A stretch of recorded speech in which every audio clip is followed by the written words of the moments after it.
Welcome, NoDQ Galaxy, back to the NoDQ review number 129, and I am Virtue, being joined by the elite panel of NoDQ, and this week it consists of myself, Aaron Rift, Jeff Meacham, and returning Son Goshaku, and I probably didn't say that right. I don't care, but I tried. Hey, Son, welcome back, my man. What's up? You came close. I'm glad to be here, ready to talk about a very newsworthy week. And as part of my traditional introduction, hey everybody, Son Goshaku here. Let's get to it. Goshaku. There we go. Yeah, there we go. All right, well, welcome back, and we got some hot topics to talk about this evening. And over to my left in the corner is Jeff Lane. What's up? Not Jeff Lane. That's a shout out to Vince Russo's man, Jeff Lane. Jeff Meacham. What's up, West Coast Professor? Come back, and we got some hot topics. Jeff Meacham is here, back on the NoDQ review. Always glad to be along for the ride on one of these. And like Son said, and like we've all said all week, it's been a very interesting, newsworthy week. And when the news happens, you gotta call in good old JM to talk about it, because it's there's a lot to unpack. So I'm looking forward to it. Meachamania shirt on, ready to go. Meachamania, I'm ready. I am hulked up, ready to go, brother. I got my hat on. I'm ready to rock. And then over there is the boss man, and since I'm getting people's names wrong, Aaron Lewis, the lead singer of Stain. What's up, Aaron Lewis? There you go. No, that What's would up, be Aaron? Conan, right? That Conan with that beard looks just like Aaron Lewis. Oh, yeah. Right. What's up, Aaron? I'm doing pretty good. I'm excited to have Jeff Meacham and Son Goshaku on for the review. Two of the NoDQ favorites. Glad to have them back on, and we have a lot of interesting topics to discuss. We got WrestleMania coming up in just over a month, but we do have AEW Revolution. We got some surprise appearances. We got a lot of stuff to talk about, so let's go ahead and get started. All right, first topic, we're going to get this. Believe it or not, I'm not putting in the main event. You people are going to call me crazy, but Roman Reigns, obviously, is still the Universal Champion. We know that he beat Daniel Bryan, who won the Chamber match. He beat Daniel Bryan very quickly, and then Edge came out and pointed to the sign, speared Roman, pointed to the sign.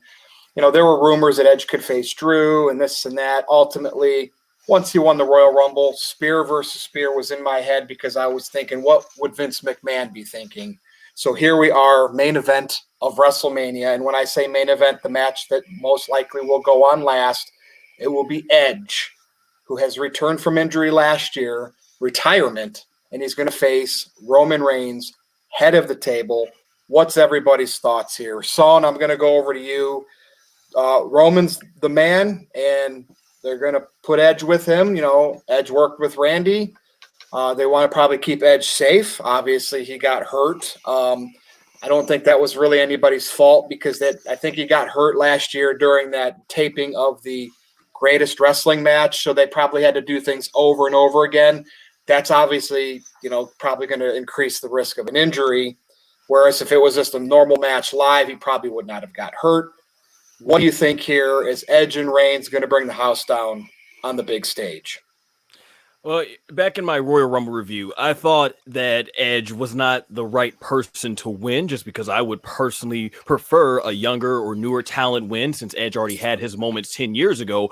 But in terms of setting up the match, this is definitely the best route that they can go. Edge has been knocking it out of the park with his promos, same as Roman. So when these two go together, it's just going to be magic on the microphone, as we've already seen. I'm looking forward to Edge being the ultimate opportunist and Roman. I at first was a little bit iffy about Roman losing his cool so soon, but it's starting to grow on me. So I'm basically looking forward to where they're going to go with this match. I think the match will live up to expectations. Edge is going to tell an awesome story. Roman's going to tell an awesome story. In between that, I wouldn't mind if was it Jimmy Uso comes back, get the Usos teaming up with Roman, get Gangrel, form the Brood, do a little cool Brood versus Usos and Roman at Fastlane. That'd be a little cool match or something they could do in between. But yeah, I think Roman and Edge will definitely tear the house down at WrestleMania.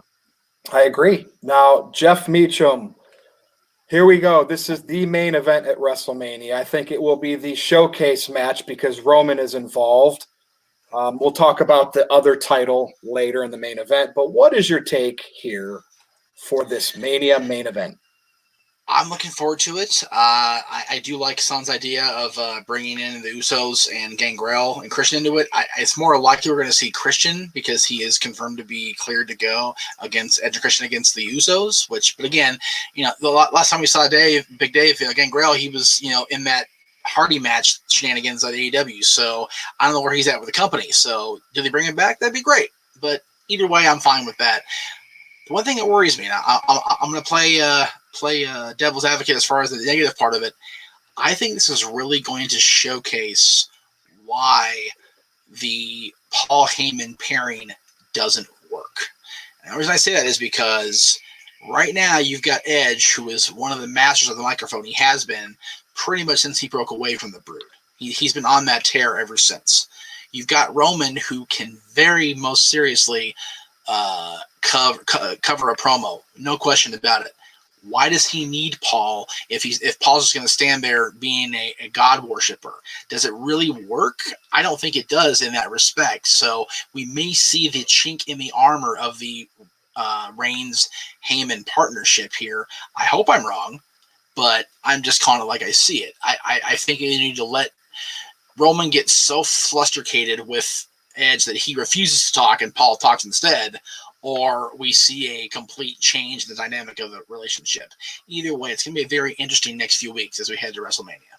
Now, Jeff, let me be very clear. Because people will call us out on this. Roman, when he was given scripted lines that were probably designed by Vince McMahon, didn't deliver a great promo. But I mean, it's hard for anybody to probably think of that crappy material and recite it with conviction. Since he's been given more freedom and Heyman's been working with him a little bit, and of course, he's cousins with The Rock. He's definitely improved. Yeah, Roman has shown me since SummerSlam that when instead of giving dialogue, that he's given bullet points. Flair talks about this all the time. When he first came back to the company in 2001, the writers handed him, a page, and he's like, I don't do this. Give me bullet points. When you give a great talker bullet points to bounce off of and elaborate on, you've got money in the bank, no pun intended. When you give a wrestler by trade a script, unless you're The Rock or an actor full-time anyway, it's going to come off phony and fabricated. So I agree with that. Roman being given more freedom has been very crucial to Roman's transformation and his success in the last few months. No doubt about it.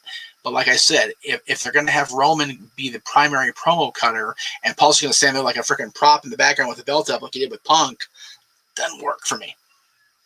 Gotcha. All right. Well, thanks for that input. Over to you, Aaron Rift.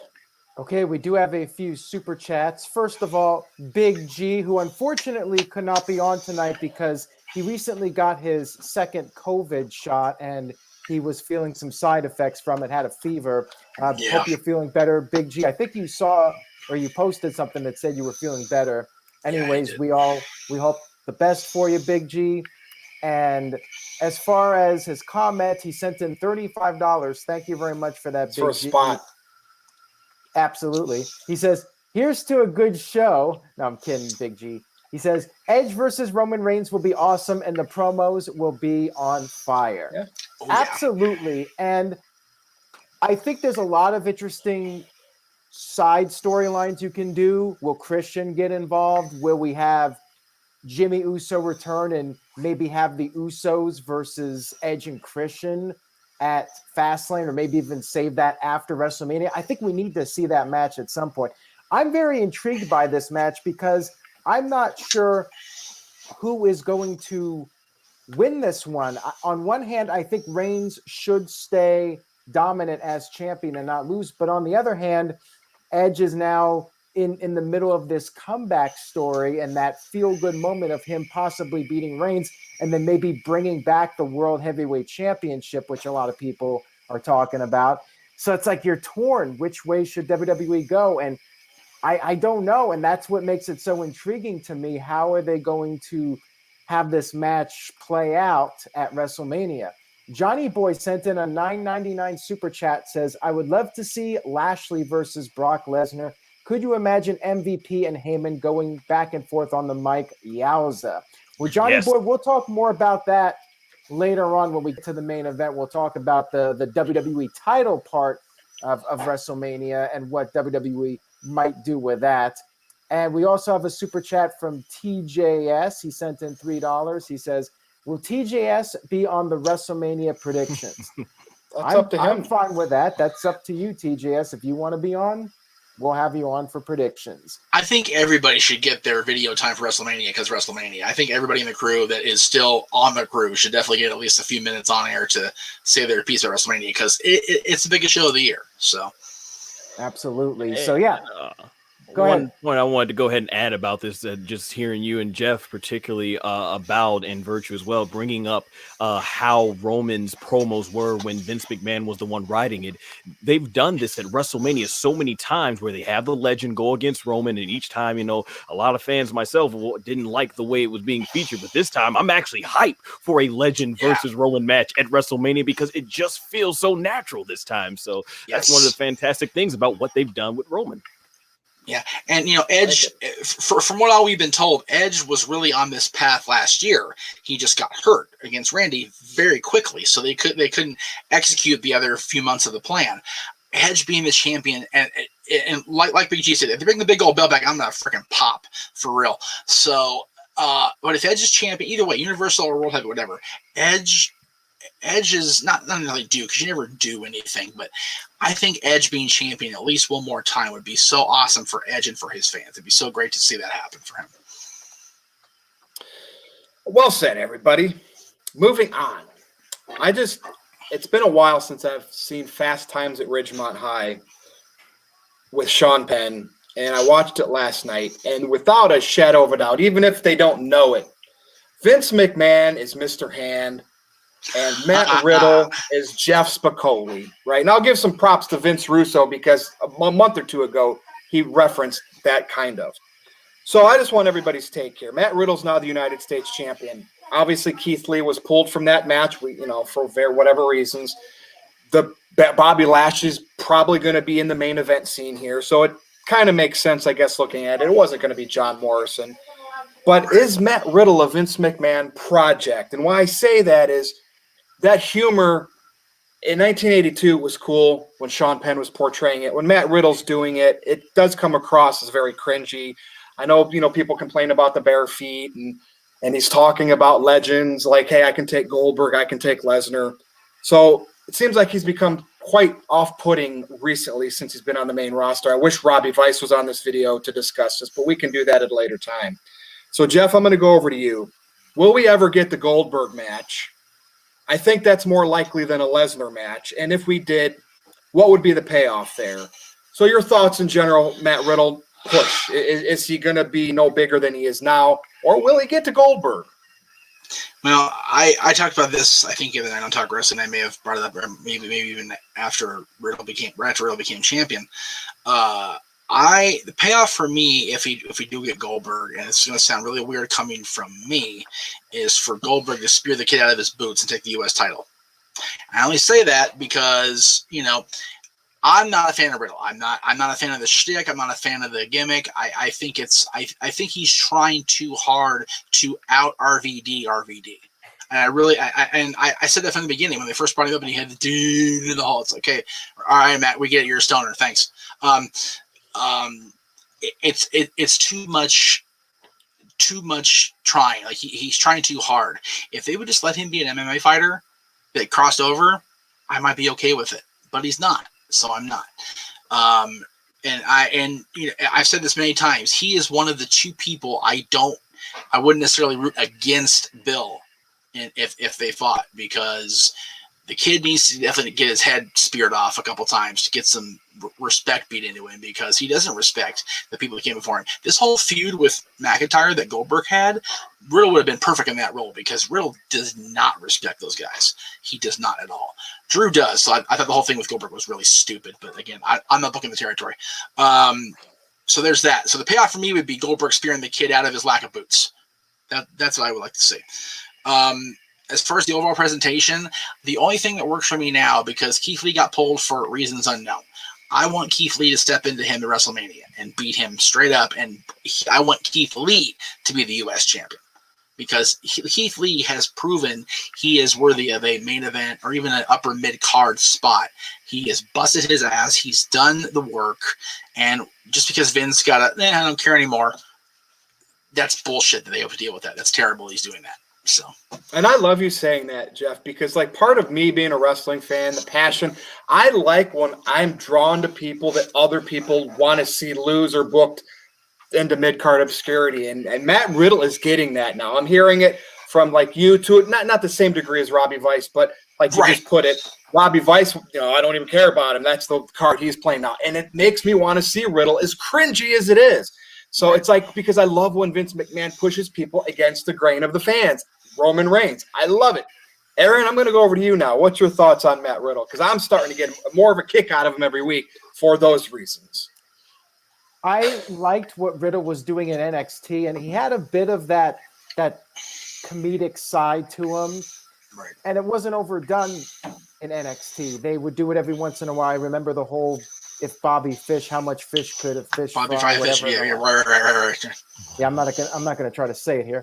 But then he went to the main roster, and then he just starts constantly doing the comedy, and it just seems to get dumber and dumber every single week.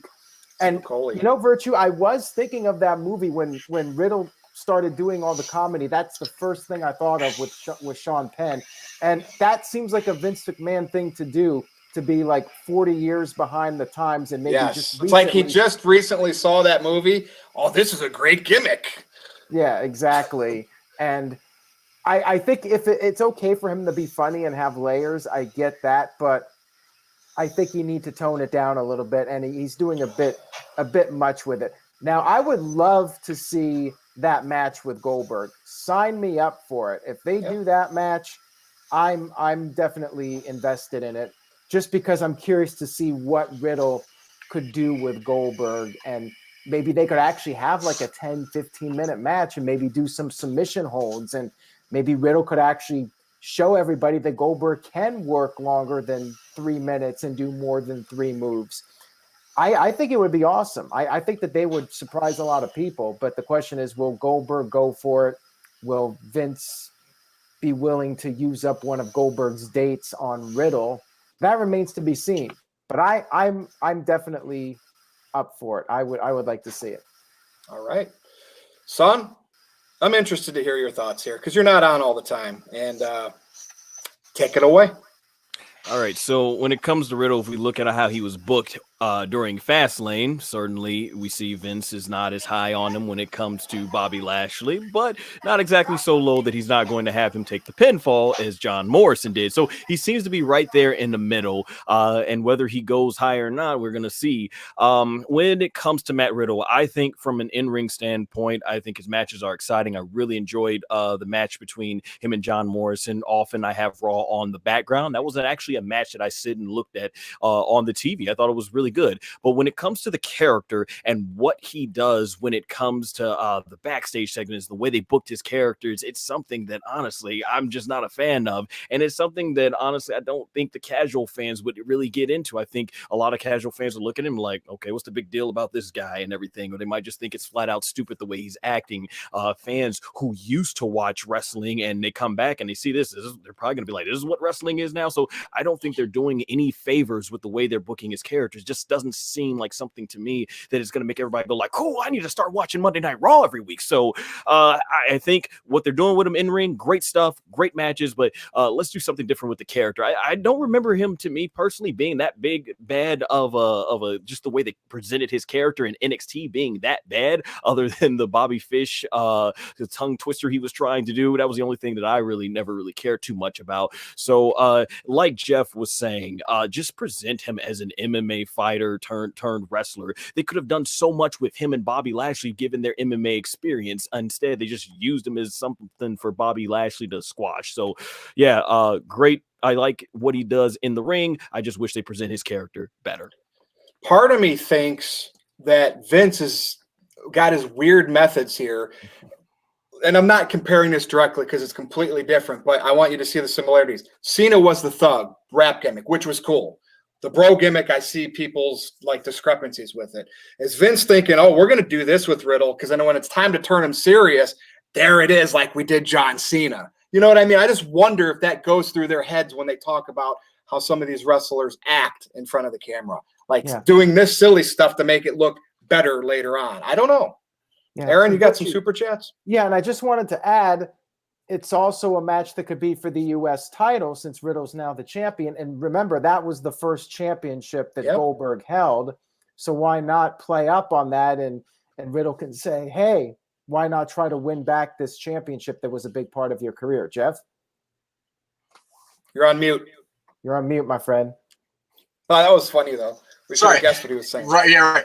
And let's forget, both times he lost the U.S. title, he never really lost it. The first time he gave it up because he won the world title, and the other time he got screwed out of it by what was good to become the NWO, Brett and the Outsiders. So there's definitely a little bit of, sauce on that story. It's like, well, I never lost that belt, so let me try to get it back. It does work on some fronts. So again, I don't mind seeing that be the case. I'd rather see Keith Lee be that champion, but I would see it where it would make sense that Goldberg be the guy to take Riddle out. I'll add one more point too. It reminds me too with the way they've done Matt Riddle's character. When Bayley was in NXT, she was like, the lovable, huggable character and everything. But we knew that when it got time in the ring, she could get tough when she needed to. Then when she came with the main roster, it's like they just went full blown with it, making her like too goody of a girl or something, and having her want to just like overly hug everybody and it's like it didn't work.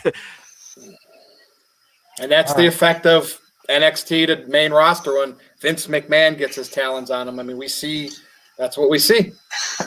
Tito, we realize that, but they count as the same lineage. So, we gotta go with what the history books say, Tito. Yeah, I mean, title, I don't even care about a title, but if Riddle, because he ran his mouth and fans are smart to it, I'm with Aaron. I'd love to see that match. I would hope it wouldn't be a Goldberg squash, because what would that do for Riddle unless he was in the doghouse? But like I tweeted earlier, I'd love to see that match. Have everybody expect Goldberg to come in and dominate Riddle because they've grown to hate Riddle's bro, and then Riddle beats Goldberg. That's the kind of stuff I love. And I'm not saying that's going to be the draw stuff and make money, but just to give Goldberg something to do. Aaron, you got some super chats, I think. You got to don't forget about them. Yeah, TJS said we forgot his first one, which we actually did not, TJS. We said you could be on the WrestleMania panel. He says, Virtue, please do the cry gimmick for Miz winning the title. I can't because Miz did it. I mean, but I do that stuff for Russo's thing. I'm going to let Miz have this one, right? That was Miz owned that on that video. So go enjoy it. But TJS, maybe you can direct message me and I'll send you a private one. All right. I don't want to show up the Miz. Big G sent in a $5 super chat. Thank you, Big G. He says, thoughts on the new NXT signings just to annoy Virtue. So basically, guys, I brought up the idea of talking about the NXT signings, and Virtue was like, who cares about these guys? So he's not really interested in talking about it, but I will say this. I think the Brock Lesnar guy, Parker, is going to be a big deal. Jeff is shaking his head, so I'm curious to get Jeff's opinion on that. Okay. First of all, they're putting way too much pressure on this kid Parker, man. He's not Brock. I get that he looks similar to Brock Lesnar, but they're putting that on him, and it's so dangerous because now you have to live up to Brock Lesnar status, and a lot of people won't be able to do that. So he's got a future in front of him, no question. But he's not, just because he looks like Brock and he has the same build as Brock to a certain extent, let's not pigeonhole the kid just yet. Yeah, but he even said he doesn't want to be the next Brock Lesnar. No, he did. Yeah. And the only reason people got really better is because Paul Heyman brought him up on social media. And Paul, of course, is Brock's guy. So, but there's a lot of people in that group. You got Rick Steiner's son. Ty Valkyrie's finally in WWE. Good Lord, that's way too overdue. We saw Shawn Ricker debut at TakeOver. He's now LA Knight, which I don't understand why he couldn't just be either Eli Drake or Shawn Ricker, but okay. And a lot of other people I don't really know off the top of my head as far as people that are in this class, but this is the largest class I've ever had. Priscilla Kelly's in this group, which she was a big controversy. Aaron remembers very well. It was a big headline on NoDQ.com a couple years back. So there's a lot of good talent coming in here that if they're molded properly and actually are allowed to do their own thing as opposed to freaking be pigeonholed by stuff like calling Parker the next Brock Lesnar, they'll be fine. Taya also has a very decent in that her husband is on the roster now. Not saying she doesn't deserve it anyway, but it'll definitely be helpful to her because, we're all familiar with Taya's work, and if you're not, go back and watch it. She's a great talent, and there's potential there where, if for whatever reason Miz and Morrison have their little lovers quarrel and they break up, and Maurice is able to come to TV, Miz and Maurice, it's Morrison and Valkyrie. It's possible. There's a lot of potential with her, especially. So. Yeah. Now, Virtue, I could see your point because we see a lot of guys in NXT go to the main roster and they end up wearing masks and Retribution and they're not doing anything. So you feel like you get invested in these guys in NXT only for them to just fizzle out on the main roster. So I get your skepticism about all this. We had the OVW class of 2002. We had the Shield boys come up through FCW, early NXT. Right. We had the 4 Horsewomen. Okay, so I'm not saying we can't see, but like you kind of knew with all of those that you were going to get something at some point. I don't see that with all these new signings. It just feels like more indie people and more, noobs and rookies. I don't feel like we have potential, and I don't know if that's because NXT has gotten too watered down. There's too many young wrestlers coming in now, and it's completely, you just don't feel that potential excitement. At least I don't, like you used to with what I just mentioned. Well, I talked about this on Monday, Virtue. The main problem with WWE is there are too many people on that roster that are doing absolutely nothing. They had the same problem with WCW. When they bought WCW, there were so many people on the roster. That's why they had to do the brand extension in the first place. But rather than keep the roster, 2, maybe 3 shows deep at most, they're just sign. It's like they're signing everybody. And it's like, I get that they want people to fall back onto if they need to. But if you have, I don't know, this is not the right number at all. If you have 60 people on the roster and you're only using 20 of them at a time, the other 40 are sitting there collecting pay, and they're collecting dust on their bump time, which is so dangerous. Right. Yeah, that's definitely an issue because you got so many people already not being used. Is WWE going to release a bunch of people in April again? Like, what's going to happen here with all these guys? Yeah, I mean, this is last week of February. They've got roughly 6 weeks before the infamous spring cleaning starts, usually. How many of those people we saw on that list of 10 or whatever it was this week are going to be on that chopping block in 10 weeks? That's the thing. Son, did you have anything to add to the new ones? Not really, because I am not familiar that well with all of them. The one was her name's Taya. I've heard a lot about her. Right. Yeah, I heard a lot about her. So she definitely sounds like someone that can help out the main roster when it comes to the women's division a lot. And then as far as I agree with the guy, what's his name, Parker? Let the guy just be himself, and maybe if he turns it out, if he tears it up really good in WWE, then hey, maybe a future dream match between him and Brock. But let's let him become his own superstar. And as far as everyone else, hey, let's see what they've got, and if they can somehow excel in NXT and make it to the main roster and somehow win Vince McMahon over, maybe that could be good things for them in their future. Hey, and we have history right here going live during this NoDQ Review 129. Mr. Tito is writing the first ever live column in the chat. That is history, folks. So, check it out. Interact with it. Well, yeah, because he freaking brings up that Matt Bloom is the lead trainer. What's wrong with Matt Bloom being lead trainer? Matt Bloom is a hell of a hand, and he's done very well in that role. Why is that a problem now? Anyway, go ahead, Aaron. I'm sorry. He just doesn't think that NXT has the ability to make mainstream superstars in WWE. Okay. Anyway, do you have something else to add, Aaron, before we move on? Yes, Matt has a $5 super chat. Thank you for that, Matt. I appreciate it. It says, I no longer look at NXT as developmental. It's now become the purgatory. The WWE keeps its stars so they do not jump ship to the other companies. He's exactly right. That's hard to argue that. It really is. I will add, I think I see one guy who I think will easily win Vince McMahon over, and that's Cameron Grimes. Because I was cracking up on that whole video package they did with the money and stuff, and I just see right there Vince is probably going to love this guy and put him in all type of 24/7 skits and maybe team him and R-Truth up. He's somebody I think Vince will win over Vince right away on the main roster. Right, and it's funny you say that. You think him saying that means that he's going to be a joke team of truth. Dude, people are over on the 24/7 title, man. They dig that thing. So putting Cameron in that mix, that's awesome. That's great. Wow, 30 minutes and we're only 2 topics. And well, no, 3 because basically Big G made that a 3rd topic. Hero, this will be a quick one. Jeff, I'm coming right to you. Lacey Evans is pregnant. We know, so this is 100% a shoot. She's pregnant in real life, right, Aaron? All the news. So obviously they portrayed this. This is just strange. Last year, Becky was the champion, gets pregnant. Now, Lacey's in this big angle with Charlotte for her and Ric Flair. Now she's pregnant.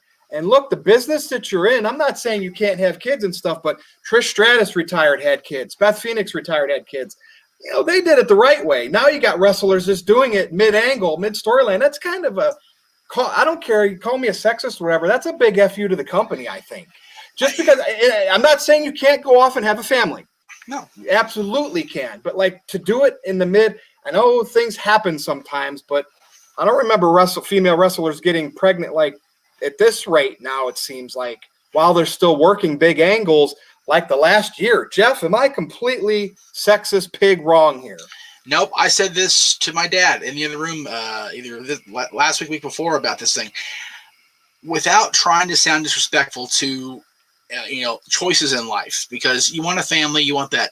If you're involved in a major angle and your job requires you to have physical contact with your coworkers, you cannot be doing this. And Virtue said, well, things happen. They shouldn't even be allowed to be happening. I'm not saying don't have sex with your partner, okay? But like, come on, guys, be a little more, have a little more common sense. You know, Becky, and again, this is going to help Big G out a little bit here. In my opinion, it should not have gone to Asuka last year. Shayna Baszler should have beat Becky at WrestleMania, flat out. It would have been a lot easier transition than having that Money in the Bank, which ended up being a train wreck anyway, basically be the championship match, and we didn't know it. It would have been so much better if Asuka would have won the contract and then tried to, either cash in on Baszler and go down and defeat, or if she beats Shayna and knocks Shayna off her mountaintop or whatever, it would have been a great angle. And now you got this year. Lacey isn't the biggest angle she's ever been in. Yes, she had the thing with Rollins and Becky and Corbin a couple years ago. This is Flair rub, man. This is Charlotte. This is Ric Flair. This is getting that Nature Boy co-sign stuff. WrestleMania season too. Exactly. It's one thing to go out, come out of WrestleMania and have. You're going into WrestleMania. Beyond a shadow of a doubt, you're going to be in the middle of a huge stadium with, not full capacity, but people are going to be there. You're going to be in a main event style slot, and you're not careful enough to avoid it. Again, no one has started Karma. Yeah, awesome. Exactly. Karma. Yeah. I mean, couple has Kia, she had wanted the family for a while, and then it happened, and then it didn't happen. It was just it messed with her head. Again, I am not above anybody having a family.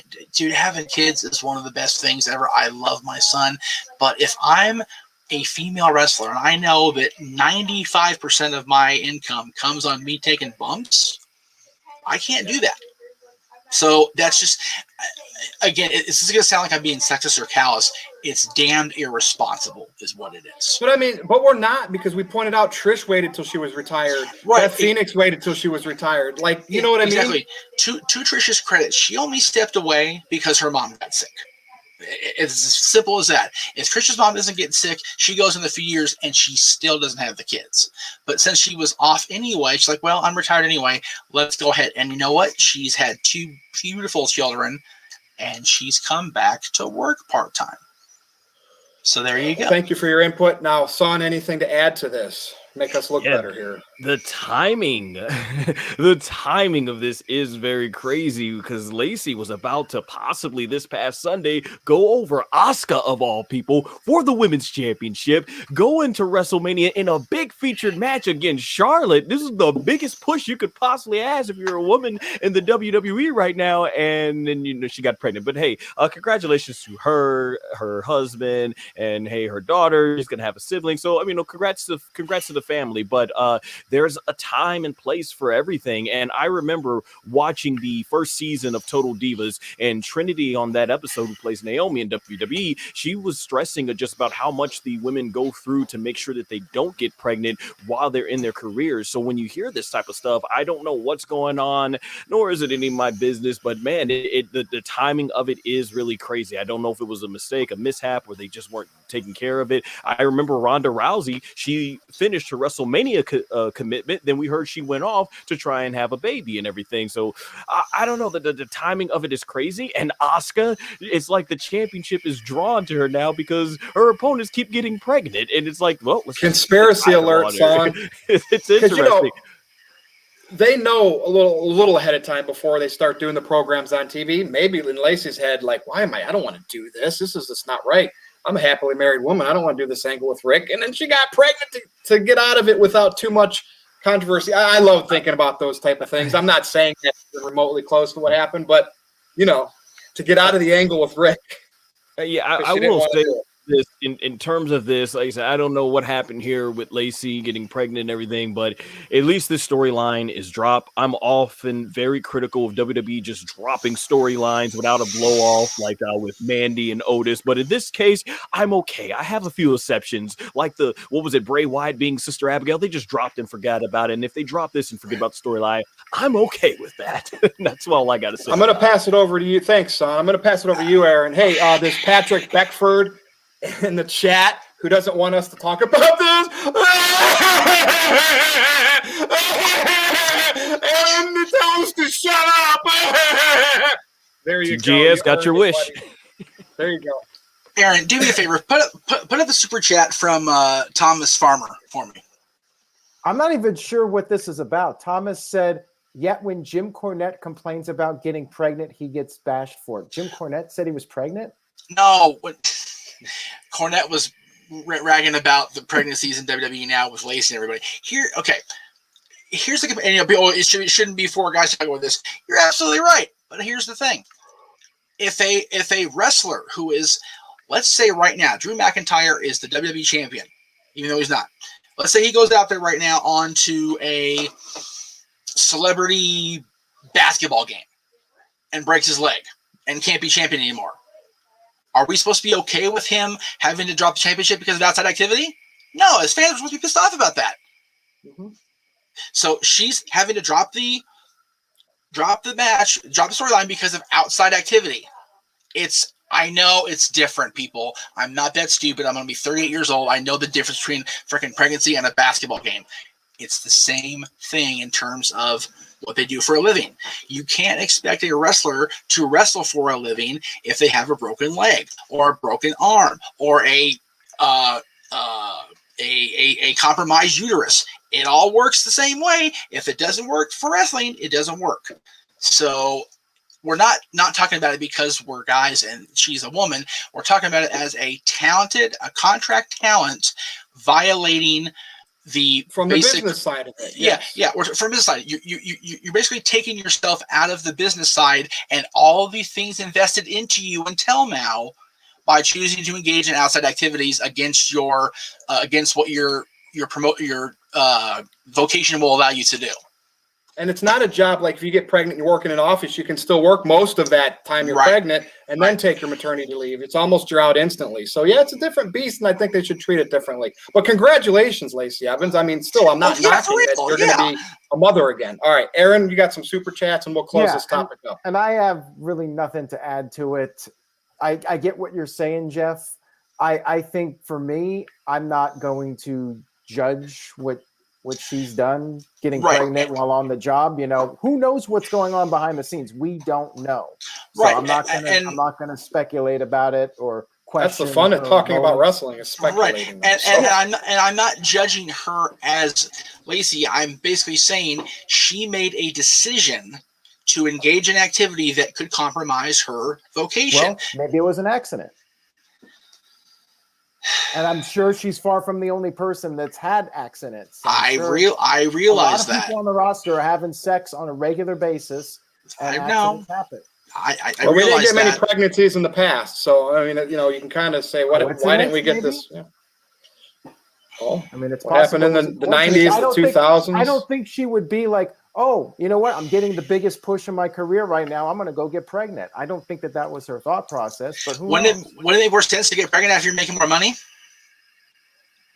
I would think she would want to be on TV and have that opportunity, especially when you know that these opportunities are few and far between. That's what I'm saying. If you know you're going to have the opportunity to have the payoff be a main event level match with the top female on the roster, Charlotte, for lack of a better term right now, I don't really know if she's the top right now, but, again, everything, Aaron and I talked about this many times over the years, everything in life is choices.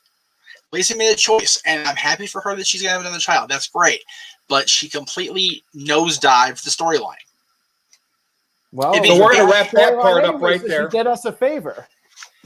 Aaron, and we all got our piece in here. Aaron, any super chats before we move on? Yeah, we do have a few, so let me get to those.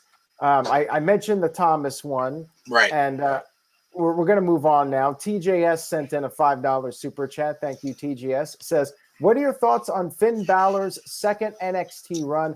I thought him being heel was good, but now he's basically the same act as before without the demon, which was his best trait. I think that Balor should probably go back to the main roster. It was a nice change of pace to go back to NXT for a while, but he's not a guy who's a rookie anymore. And I know people say, well, NXT is a third brand. It's not developmental, but I still see it as developmental. And I think there's some interesting matches you can do with Balor on the main roster that we haven't seen before. And plus, you still have the Demon, which I think is a good gimmick for the main roster. And I want to see it brought back. I think Balor can only go so far in NXT. Once he loses the title, I think he should probably go back to the main roster. But then again, if he's happy in NXT, then more power to him. Anybody want to add to that? No, I agree. It's NXT. I'm not nothing else really to add to it. I think the Demon is a great gimmick to translate to the main roster, much like the Fiend / Alexa Bliss. You can only pull that kind of hocus pocus crap off in the Thunderdome. So call him up, make it happen. All right. Cool. All right, we're going to combine these next two topics so we can get the show moving on. And they're AEW. This will be a nice cooler topic. Aaron knows what I mean there. So Paul Wight, the Big Show, is now in AEW. Thoughts on that? And of course, because we didn't do a review last week, and I know Aaron might have talked about this, Sting takes a bump. Sting took a powerbomb from Brian Cage, and he's supposedly clear to wrestle, and he has some neck injuries and issues. So, Son, what's your take here on these two AEW things? Sting taking bumps at 62 or however old he is, and, well, it's the Big Show. Paul Wight in AEW. Yeah, when it comes to Paul Wight after 22 years in the WWE, I guess I can say when it comes to AEW, I'm looking forward to the remix. Well, it's the big event. I don't know, but it might come on maybe the big event or nothing. But yeah, man, I grew up watching this guy going back to his days as the Giant in WCW, and he thought he would always be there in the WWE. But money talks, and there must have been some dispute between him and Vince McMahon. I'm pretty sure we'll find out more in the coming days. But as far as Paul Wight being in the AEW, I'm almost making the same mistake as Jim Ross when he said the WWE champion. So you got to focus your mind now that he's going to be in AEW. The guy's persistent. He wants that match with Shaq, and he's going to be debuting on the same show as Shaq next week. So I guess we'll finally get that match there. But as a commentator, I think he has a lot to offer. Big Show is a very talented performer. I said in my Royal Rumble review, do not let all the constant in face and heel terms hide away from how Big Show is one of the greatest giants in professional wrestling. He's been able to go 20 minutes. He's charismatic, and I think he can add a lot to AEW, and hopefully they just use him well. In terms of Sting taking a bump, that shocked me. I didn't expect it, given that he never got injury on. He never got the injury to his neck cleared. But it looks like Sting is ready to go, and for what it's worth, 61 years old, I thought he moved pretty well. I really enjoyed that segment this past week with him and Darby Allin and going through the desert and how they outsmarted Taz and his team. So I'm looking forward to seeing what this match offers as far as going into Revolution. So yeah, we'll see where things go from here. All right, Jeff, I'm coming back to you to talk about some AEW here. I'm happy for Paul Wight. He's enough of a talent where if he's not getting used the way that he utilized, the way he needs to be utilized for his own self and money-wise, move on, brother. Now, does this hurt the Big Show shows thing on Netflix? I mean, I don't know what kind of contracts they have, so I don't know. It does lead us to believe we're going to see Big Show versus Shaq. We were supposed to get 5 years ago, so that could happen. A lot of things to unpack here the next 2 weeks with AEW, with Paul Wight, and then of course with Sting, who, like you guys said, is taking bumps after being out of the game for 5 years. So I'm curious to see if he's going to do this long term, or if this is going to be what was supposed to be his TNA thing, a tag team match and then one and done. So it's a lot of things can happen in a few weeks' time. I'm very intrigued to buy Revolution. Now I know it's weird for me to even entertain the idea of spending $50 on a pay-per-view, but there's a lot of the matches on this card that I really want to see. So I'm curious how things are going to lay out. And like you said, you've got the Big Show, Paul Wight coming in as a commentator for now, but he's the commentator on the YouTube extension show. So we're not going to see him a whole lot on Wednesday nights unless they want to do something big. They have the chance to do something big a week from Saturday, a week from Sunday with Revolution, because he'll be in the house and so will Shaq. So curious to see how it goes out. All right. I'm just kind of like, man, I mean, yes, I'd like to see Sting work a match, but at 61, I want him to be safe. Aaron, right. You think these would be some big buzzworthy things, but have they really brought, because it's AEW and not WWE, has this type of news really brought a buzz over to NoDQ.com? And what's your, I know it's kind of rehash for you, but anything to add here? The news about Big Show / Paul Wight did get some traffic to the site. Not so much as far as live stream viewers went. Right. Did pretty much the normal numbers. I figured there would be a higher viewership, but oh well. Maybe next week Big Show's going to show up. Now, I feel maybe it would have been better for him to show up as a surprise, like after the Shaq match, all of a sudden Big Show's music hits and he comes out. I think that would have been a better way. They're making the same mistake WWE made by just announcing signings on social media. Yep. I'm not a fan of that. It was shocking, but I want that shocking moment on television when we're all watching it live, And that would create more internet buzz immediately after, too, versus just a random announcement. Yeah, it's funny, Aaron. You and I talked about this yesterday. I noticed that Paul changed his Twitter handle a few weeks ago because I was doing my my big gold and NWO Twitter spiels, and I kept trying to tag him. I'm like, WWE Big Show. Okay, why isn't this working? Paul Wight. Oh, that worked. Huh. This was maybe a month ago. Now Did I say anything to anybody? Well, that's when his contract was up. It didn't even occur to me, Virtue. I didn't even think about it because I was so wrapped up in work. I'm like, I must just forgot he did that. And now, like, here we are a month later. I went, oh, sneaky big bastard. Yeah, I mean, none of us really thought that he would go to AEW. No. He seemed like one of those guys that would always be working for WWE in some capacity. Well, but we said that about Hogan for 10 years too, and there you go. I was going to say, did you guys remember the Steve Austin, the first one he did with Steve Austin podcast? And he was like basically talking about how you get overexposure. Like he understands the fans complain about this, but at the same time, he's talking about how people get overexposed on wrestling. And he's done so many face and heel turns. Looking back at that, I kind of almost wonder, he probably didn't like the direction his character was going in as well either. Well, right. Aaron and I have joked many times over the years about Big Show's heel and face turns and comparing the number to the number of times I'm taking a picture of Mickey Mouse over the years. It's so ridiculous how often Big Show was turned. But it's still not touching my number. Let's not kid ourselves. But not even close. We actually did the count. It's very disgusting, actually, how much I take a picture of Mickey Mouse. Vito might catch up to you one day, though, since he lives down there. He very well could.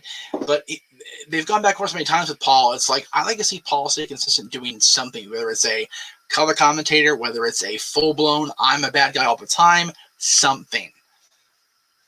And Dr. B, he's not as immobile as you'd be led to believe. He's had a lot of surgeries. He's actually in better shape now than he was when he left ECW in 2006, by and large. And his recent matches with Braun on Monday Night Raw were really good. 20 minutes. Yeah. Like I think Big Show's definitely got some substance, some power left in the tank, basically. He's in the ring. Got some gas left in the tank, as Mark Henry said about himself back in the day. There's very much more steak on that flatter than there is sizzle left. Paul's got a lot to contribute still. Yeah. Aaron, any other super chats before we go to the main event? Oh yeah, there's one. And about Sting, I've talked about Sting.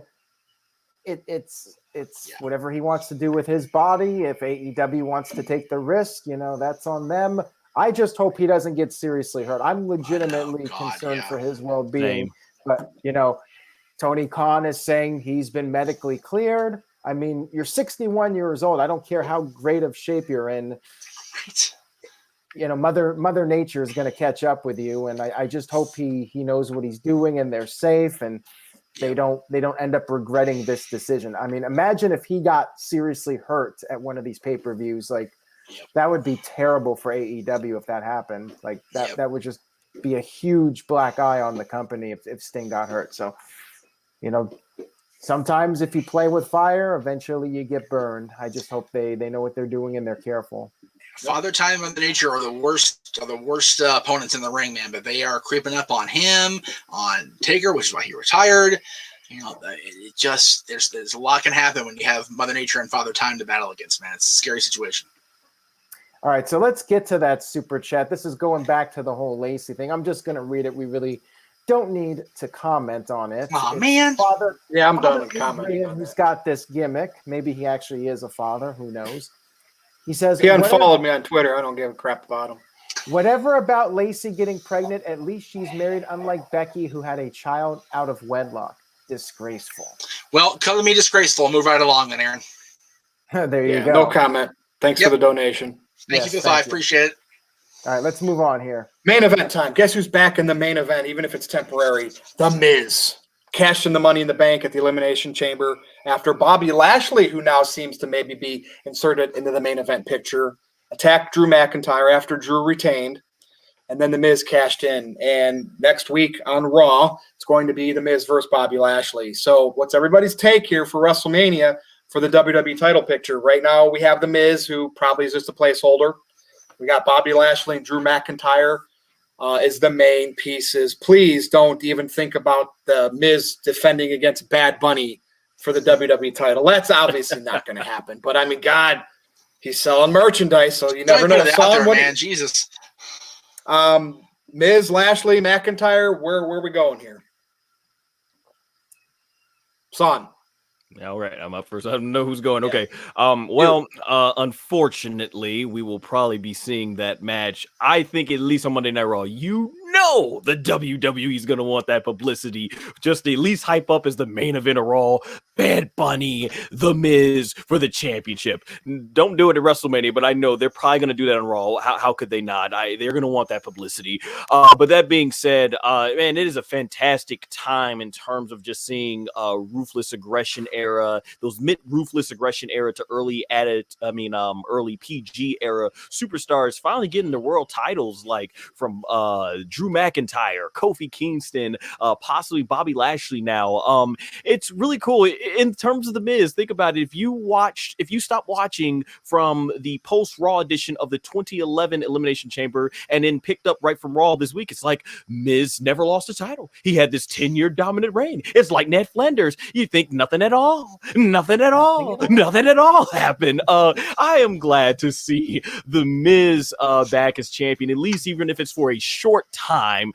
He's getting a second time as a champion, and I'm very excited to see Bobby Lashley, after 16 years, finally possibly get the WWE Championship. This is the route to go, but I think very much like Aaron has said on his reviews, I believe this is all just a setup at WrestleMania for Drew to get his big moment in front of a live audience that he didn't get last year. And then after that, I'd be okay if they go back and have Bobby Lashley win the championship and go on this dominant run. So they're going to do it one or two ways, either at Fastlane, triple threat match, and I think Bobby beats maybe The Miz there and then loses to Drew, and then basically Bobby gets it back, or they'll just have basically a one-on-one. No, they'll have that triple threat match at WrestleMania. Don't know what they'll do at Fastlane, and then there maybe Drew beats Miz, so you keep Bobby protected, and then have Bobby finally win the title and go on a lengthy run at the next pay-per-view afterwards. But I am very much more intrigued in what they possibly had as Drew just being the champion. And that's my piece on it. Aaron, when's this Miz and Lashley match? Monday on Raw, right? Yeah, it's on Monday's Raw. Now, people are saying in the chat room, like, perhaps they'll do some sort of screw job and go on to the Fastlane pay-per-view, which is possible. That could happen. Or Lashley just flats out wins on Raw. I could see either scenario happening. But I think one thing is for sure, Miz is not going to WrestleMania as the champion. This is just a short-term thing. And I like the idea of McIntyre chasing for the title, because last year he showed up at WrestleMania challenging for the title, but we had the pandemic. We had no fans. Now he can chase the title, and WWE can tell this story. He can regain the title at WrestleMania with fans to create that feel-good moment that we did not get last year. Right now, it's looking like Lashley versus McIntyre. And after Monday's Raw, when Lashley won clean against Braun Strowman, I mean, Lashley's obviously in the main event now. I think there's no question about that. What about Lesnar? On the bump, or no, it was after the bell, actually. Corey Graves and Vic Joseph were talking about maybe Brock Lesnar coming back to face Bobby Lashley. But it seems like if that match was going to happen, it would have already. Now, who knows? Maybe somebody will make a call to Brock Lesnar, and Brock will manage to get into the United States from Canada, and he'll be willing to do the quarantine or whatever. And we'll see maybe a triple threat match at WrestleMania. Brock Lesnar versus Bobby Lashley versus Drew McIntyre for the championship. But either way, I see Lashley and McIntyre in the main event, possibly with Brock Lesnar being added, but not going to get my hopes on it. Would not mind seeing it. Whatever the case is, I expect Drew McIntyre to win the championship back at WrestleMania. Now, Aaron, you mentioned this on one of your shows. Could you imagine if The Miz would have became WWE champion back during that hot angle with Daniel Bryan and talking smack and all that stuff, and he would have been the champ, and then Bryan would have came back from retirement, and what a missed opportunity back then. Yeah, I agree. Jeff, Miz, though, no matter when he loses this, is now a two-time Grand Slam champion, and he can go back to mid-card obscurity and always be able to say that. Exactly. He, Aaron and I in particular, because we live out here this way, we followed Mizanin's career all the way, through UPW and through, up into WWE when he got called up for the host gig or whatever he was doing. So I'm happy for Miz. He's a two-time champion, a two-time Grand Slam champion. Yeah. But it's almost a virtual lock that we have Lashley defending against Drew McIntyre at WrestleMania. However, whether he wins it Monday, whether he wins a rematch at Fastlane, whatever it takes, you're going to see Bobby Lashley carry the title into WrestleMania, because that's the money match, and that's what we didn't get last year. Drew defeating the MMA badass in front of a crowd to win the championship. We're going to get that this year. I don't think it's going to be Brock. It's going to take a lot to convince Brock to come out of quarantine, up in Canada with his kids, shave that beard of his off and actually come in and do the Brock Lesnar thing. I don't think he'll do it for Mania. I know it's a big payday, but I think even in Brock Lesnar's case, the pandemic will rule out over the money. It's my opinion, though. All right. Well, I know dogs have opinions about wrestling too, but unfortunately they do not speak English, so it's not very helpful as far as information goes. Now I'm so sorry I have a life outside of this window. My bad, boss. Well, I wasn't sure if it was your dog or Virtue's It was dog, mine. It was mine. It was mine. I was leaning towards you, Jeff, but it's all good. We have a $2 or €2 super chat from Father Adrian. Says, "For my sins, a super chat. I seek forgiveness." You are as forgiven. you should. And Thomas Farmer sent in a $5 super chat on topic here. Appreciate it and thank you.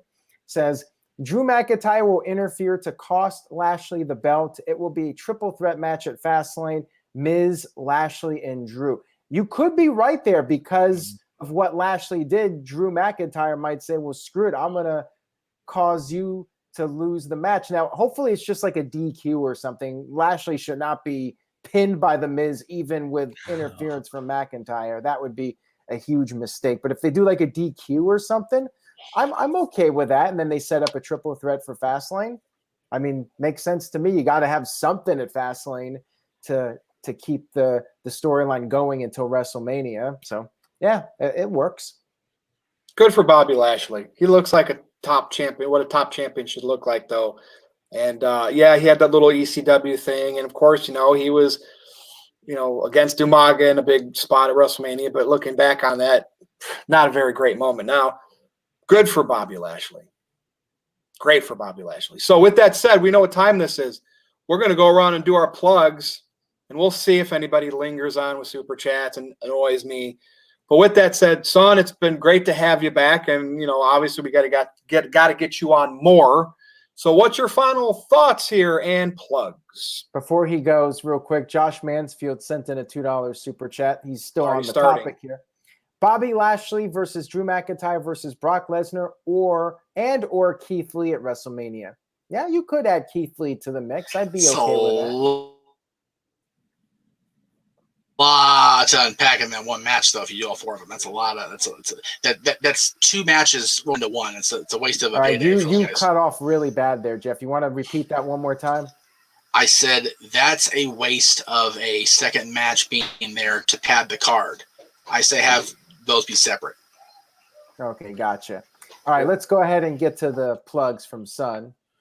All right. Hey, it's always great coming on here to talk pro wrestling with you gentlemen. Even though I'm not on as much, I do listen to every show. It's always great to have something to listen to, whether I'm commuting or basically working out or doing a lot of video editing for my own content. So thank you all once again for always providing some great audio content to listen to. That being said, my name is spelled SONGOSHUAKU. You can follow me on all the social media platforms, YouTube, Twitter, Facebook, Instagram, and now TikTok, and I'll have all the links in the description below. Basically, check out, I was the finalist in Now Voice This contest, so I have new voice acting that I've written out and everything to help show on some more harder hitting emotions in life. Check out my short film, Battle Deception, got the trailer as well as behind the scenes up. If you're a Dragon Ball fan, I've got a podcast where we rank the 4 main couples of Dragon Ball, and of course, for wrestling, I do all the big main shows, most recently, Royal Rumble 2021. So all that will be in the description below, and thank you gentlemen once again for having me, and keep supporting NoDQ.com. Thank you for being on. I'm not sure if you saw the graphic I put up, but it was I saw. Appreciate it. Thank you. I think it's really badass, so hopefully people will check that out on your channel. Not a problem. Jeff, go ahead with your plugs. JeffMeachemNetwork.com takes you to my YouTube, my Facebook, my Twitter, my Instagram, the Teespring store at Jeff Meacham Network on Teespring stores, and everything. There's the YouTube image you see there. I don't know how big that is, but that's what I got. So yeah, JeffMeachemNetwork.com. Really simple, very very basic. It'll take you everywhere you need to be. Okay, Aaron. All right, so thank you guys for watching. Make sure you click on that subscribe button on YouTube. youtube.com/AaronRiftNoDQ. I know some people have been watching this on Facebook and Twitter/Periscope. YouTube is where you'll find all the videos every week, including this one and all the live streams that I do. And of course, stay tuned to NoDQ.com for all the latest wrestling news and rumors. Virtue, let's go ahead and wrap it up. Follow me on Twitter. You know the game. must have thick skin to do it at NoDQ_virtue, because I love getting people to follow me and then pissing them off and getting them to unfollow me. That's what I do over there. But some people, we have a good time and they continue to follow me because they like to be entertained, and they entertain me as well. Go to my Facebook, nodq.com/virtue. And I think we got merch over on nodq.com/merch, and you can get shirts like this. So for Aaron Rift, the boss, for the West Coast professor, Jeff Meacham, and for San Goshoku, I am Virtue. This has been the NoDQ review number 129 here on NoDQ.com. We'll see you all next time.